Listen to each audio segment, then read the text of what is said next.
ஒரு விஷயத்தை நம்ம முழு மனசோட பண்ணும்போது அது எப்போவுமே ஒரு சாட்டிஸ்ஃபேக்டரியான ஒரு ரிசல்ட்டை கொடுக்கும். வீடு க்ளீன் பண்ணுறது கூட அப்படி தான். நாம் அதை முழு மனசோட பண்ணும்போது வீடு எப்போவுமே க்ளீனாகவும் நீட்டாகவும் இருக்கும். இதுதான் ஒரு சிலரோட வீடு எப்போவுமே நீட்டாக இருக்குது அப்படின்னு நாம் யோசிக்கிறதுக்கு காரணம். இன்றைக்கி நம்ம ஒரு 5 ஸ்டெப்ஸ் மூலமாக வீட்டை எப்போவுமே க்ளீனாக வச்சுக்கிறத பற்றி பார்க்கலாம். சிம்பிளான 5 ஸ்டெப்ஸ் தான். இந்த 5 ஸ்டெப்ஸையும் பண்ணுனா நம்ம எப்போவுமே வீடு க்ளீனாகவே இருக்க மாதிரி ஒரு ஃபீல் கொடுக்கும். இதை தான் நான் பண்ணிகிட்ருக்கேன். ஸோ அதை தான் நான் உங்கள் கூட ஷேர் பண்ணிக்க போகிறேன்.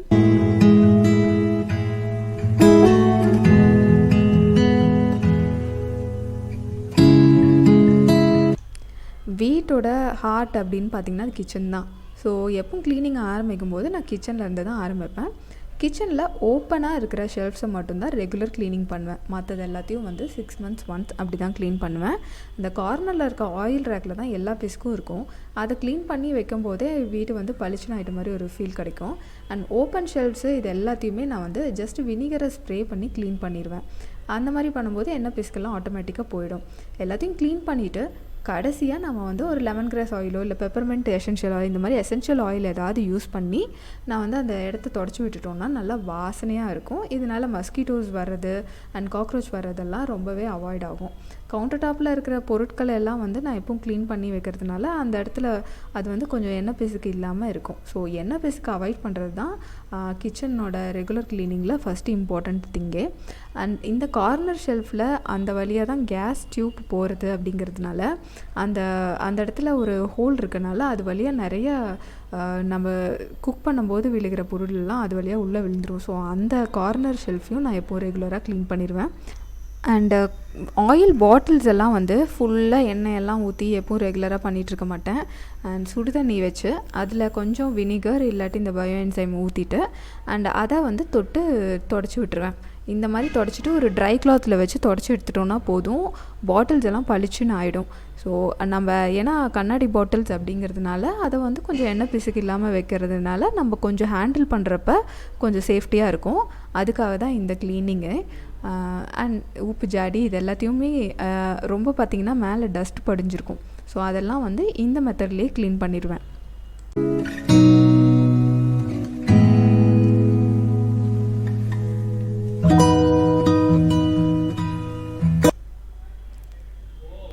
எனக்கு பிளான்ஸ் எல்லாம் வைக்கிறது ரொம்பவே பிடிக்கும் வீட்டை சுற்றி.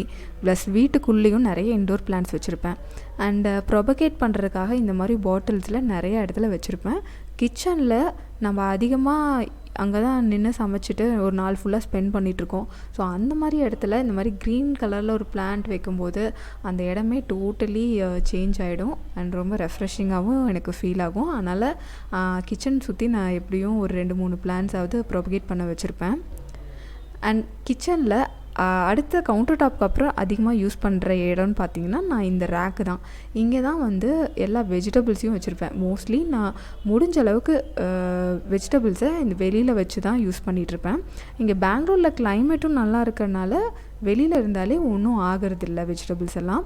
அப்புறம் தோசைக்கல், மிக்ஸி ஜார்ஸு, டெய்லியும் அந்த வாஷ் பண்ணுறதுக்காக யூஸ் பண்ணுற டப்பா இது எல்லாத்தையும் நான் இந்த இடத்துல தான் வச்சுருக்கேன். ஸோ அடுத்தது அந்த ரேக்கையும் க்ளீன் பண்ணிடுவேன்.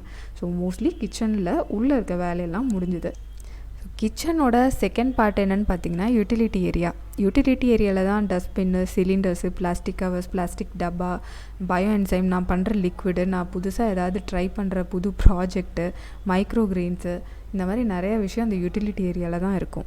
ஸோ அந்த ஏரியா ஓப்பனாக இருக்கிறனால அதிகமாக டஸ்ட் அப்போம். ஸோ அதை அடிக்கடி டஸ்ட் பண்ணி விடுறது ரொம்ப அப்போ தான் கொஞ்சம் க்ளீனாக தெரியும்.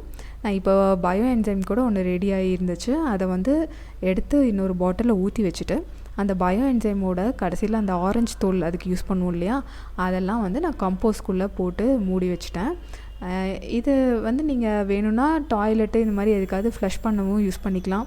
இல்லை மிக்சியில் போட்டு அரைச்சி பாத்திரம் விளக்குறதுக்கு கூட ஏதாவது சாம்பலோடு கலந்து பாத்திரம் விளக்குறதுக்கு கூட யூஸ் பண்ணிக்கலாம். ரொம்பவே நல்லாயிருக்கும். ரொம்ப எஃபெக்டிவான ஒரு லிக்விடு. இதை தான் நான் மோஸ்ட் ஆஃப் மை க்ளீனிங்க்கு நான் யூஸ் பண்ணிகிட்ருக்கேன். இதை நான் நிறைய வீடியோவில் சொல்லியிருக்கேன்.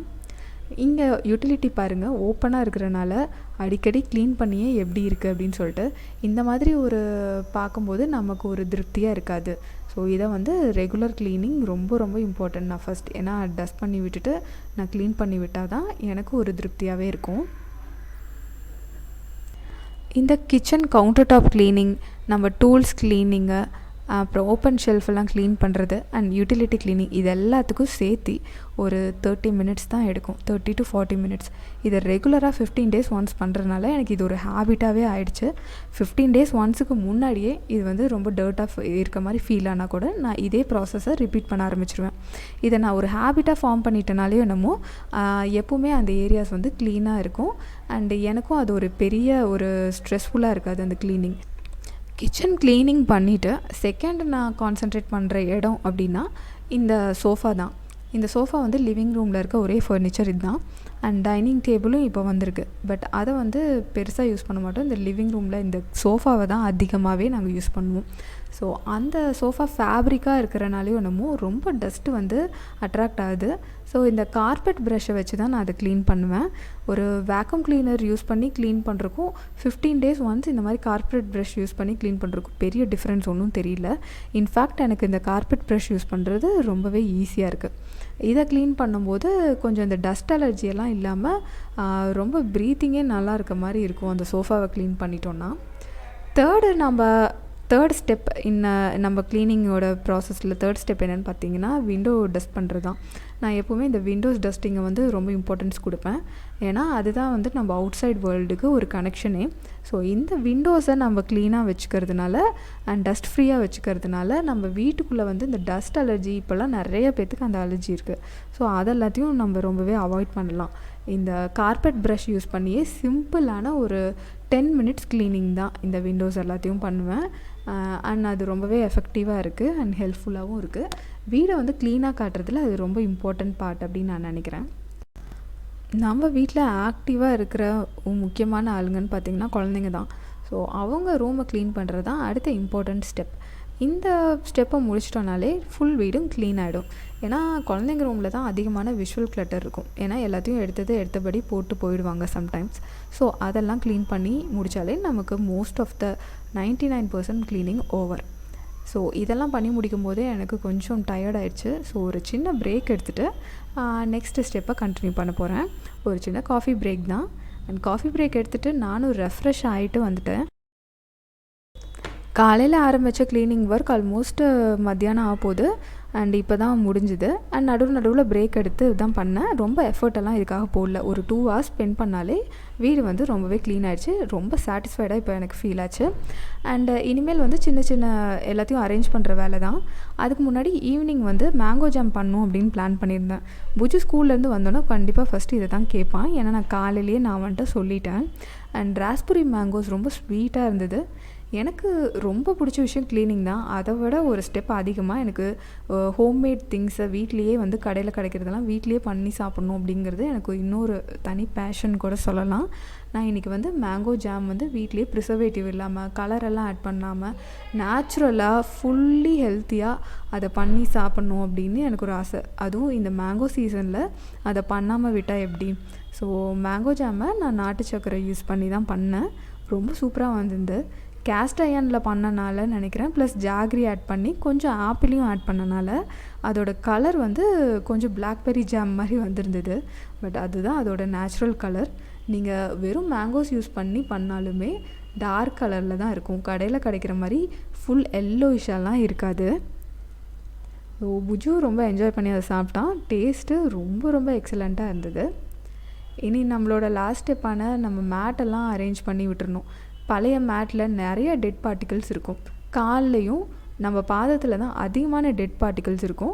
ப்ளஸ் நம்ம யூஸ் பண்ணுற பெட்ஷீட்ஸு இதிலெல்லாம். ஸோ இதெல்லாத்தையும் ரெகுலராக மாற்றிடணும். கண்டிப்பாக 15 days ஒன்ஸ் மாற்றியே ஆகணும்.